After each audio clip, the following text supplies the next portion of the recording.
So we're introduced to the figure of Saul. Now Saul is a tragic figure because he begins full of promise. He's tall, he's good looking, he's a perfect candidate for a king. But he has deep character flaws. He's dishonest, he lacks integrity, and he seems incapable of acknowledging his own mistakes. And so these flaws become his downfall. He wins some battles at the beginning, but his flaws run so deep, he eventually disqualifies himself by blatantly disobeying God's commands. And so the aging Samuel confronts Saul and Israel. He had warned the people that they would only benefit from a king who's humble and faithful to God. Otherwise, the kings of Israel will bring ruin. So he informs Saul that God is going to raise up a new king to replace him. And so Saul's downfall begins, as God at the same time is working behind the scenes to raise up that new king. It's an insignificant shepherd boy named David. He's the least likely candidate to be king, but the famous story of David and Goliath shows that God's choice of David is not based on his family status, but simply on his radical and humble trust in the God of Israel. Okay, we know this is a lie, man. This goes the same with Moses. Oh, it's just a little orphan boy. He's just a nobody. Just came out of nowhere. Nobody even knew who he was. No, we've already gone over 8 chapters or something or books of the Bible. They're nonstop talking about this covenant, that the leader has to have this royal blood of Abraham, Moses, etc. And that's why David is chosen, because of his bloodline. Okay, to say otherwise is a lie. Okay, he could not have been picked if his bloodline was not royal. Okay, because that would go against the covenant. The whole thing about the covenant is that the people in charge, the leaders, the kings, have the same royal blood from Abraham. That's the whole point of the Bible, is to let you know that you got to follow no matter how horrible the king is, don't worry. It's the only way you can get your blessing back from Abraham, where Adam and Eve lost the blessing of God and got kicked out of the Garden of Eden. You can only get it back if you let him be the leader, this bloodline, this monarchy. Otherwise, you can't. You don't want to do no democracies or nothing like that. Or elections. No. That's evil. And so this story embodies all of the themes of Hannah's poem. Proud Saul and Goliath are brought low, while humble David is exalted. From here, we watch Saul slowly descend into madness, while David rises to power. So David starts working for Saul as a general, and he's winning all of the battles, and he's also winning all of the fame. And so Saul gets jealous, and he starts chasing David around, hunting him, trying to kill him. David's done nothing wrong, and so David simply runs and waits in the wilderness. And here we see David's true character. He has multiple opportunities to kill Saul, but he doesn't. He simply trusts that despite Saul's evil, God will raise up a king for his people. Yeah, you don't have to do anything. All you have to do is trust God. You don't have to fix society, change anything in society. Just pray and have faith in the monarchy, in the bloodline, in the king. What's interesting, too, is that many of the poems of David that you find in the book of Psalms are linked to this very period of his life, and they all express the same attitude of trust. And so this section of the book ends with Saul coming to a grisly death after losing a... Seems like the king can do whatever they want. It kind of takes any accountability away from the king. If he can do whatever he wants, and you're still supposed to follow him, no matter how evil he is. Wow, must be nice. Battle with the Philistines. 1 Samuel tells some of the most intricate, well-told stories you find anywhere in the Bible, and the characters Saul and David there portrayed very realistically. And the author's putting them forward as character studies so that you can find yourself in them. So in Saul's story, we see a warning. It's crucial that we reflect on our own character flaws and how they harm us and other people. And with God's help, we need to humble ourselves and deal with our dark side so that Saul's story doesn't become ours. David, on the other hand, is presented as an example of patience and trust in God's timing in our lives. And so he's running in the wilderness, being chased by Saul. David had every reason to think that God had abandoned him, but that's not what he thinks.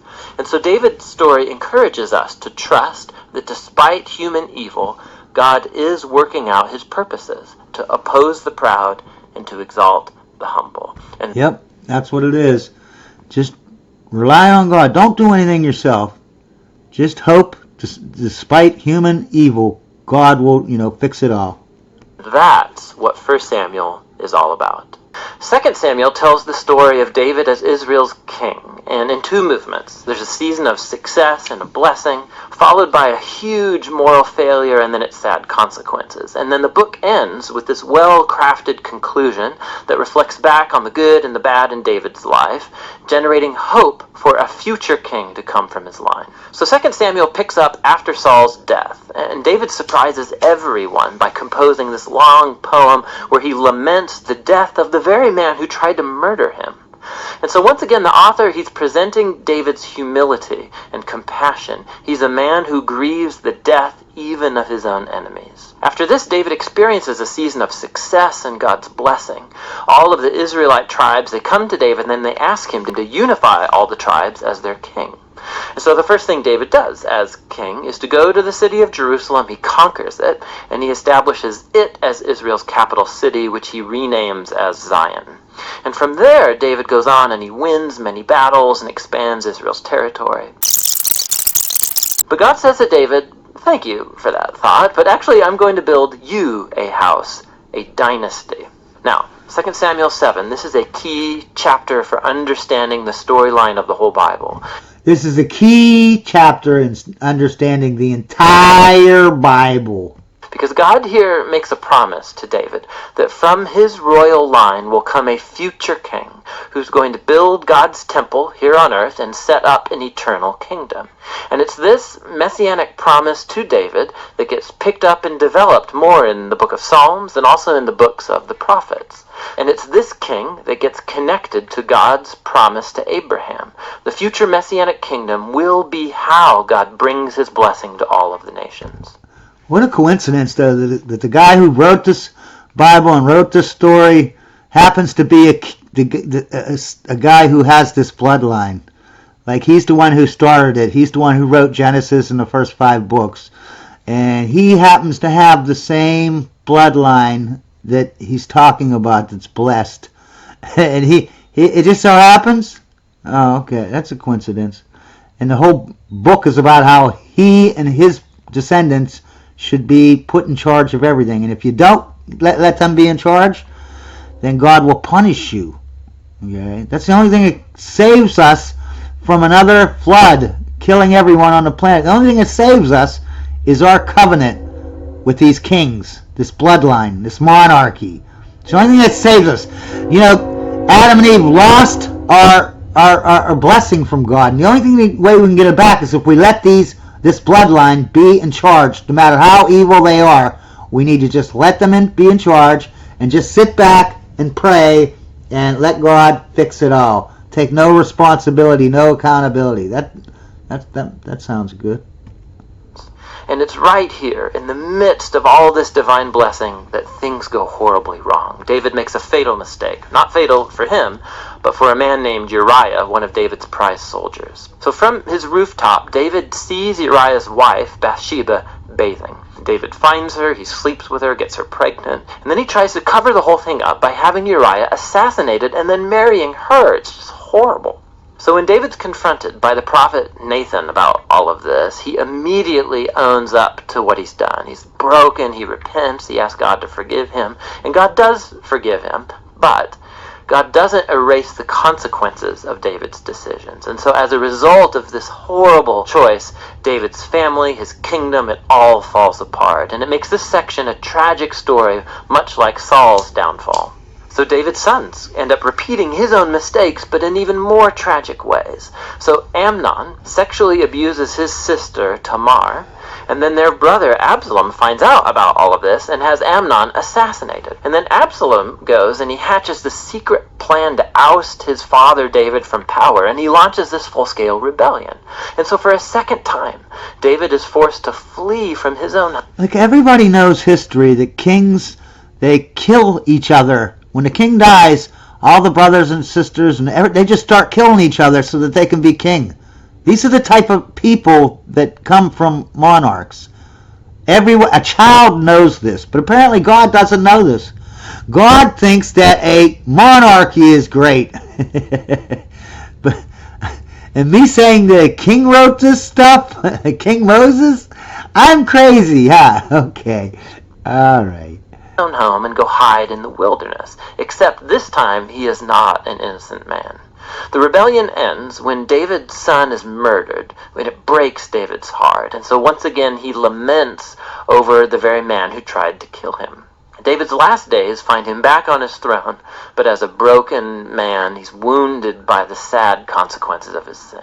The book concludes with a well-crafted epilogue, with stories that are out of chronological order, but they have this really cool symmetrical literary design. So the outer pair of stories come from earlier in David's reign, and they compare the failures of Saul and then of David, and how each of them hurt other people through their bad decisions. The next inner pair of stories are about David and his band of mighty men who went about fighting the Philistines. And what's interesting is that both sections have a story of David's weakness in battle. So in contrast to the victorious David of chapters 1 through 9, here we see a vulnerable David who's dependent on others for help. The center of the epilogue has two poems that act like memoirs, and David reflects back on his life, and he remembers times when God graciously rescued him from danger. And he sees these as moments where God was faithful to his covenant promise to him and to his... And the promise is that Moses gets to be in charge and be the leader like a king, just like all his descendants. Family. Both poems conclude by looking back onto the hope of God's promise of a future king who will build that eternal kingdom. Now these poems, and then God's promise, also connect back to Hannah's poem that opened the book. And so these key passages from the beginning, now the middle, and the end of the book bring the book's themes all together. Despite Saul and David's evil, God remained at work, moving...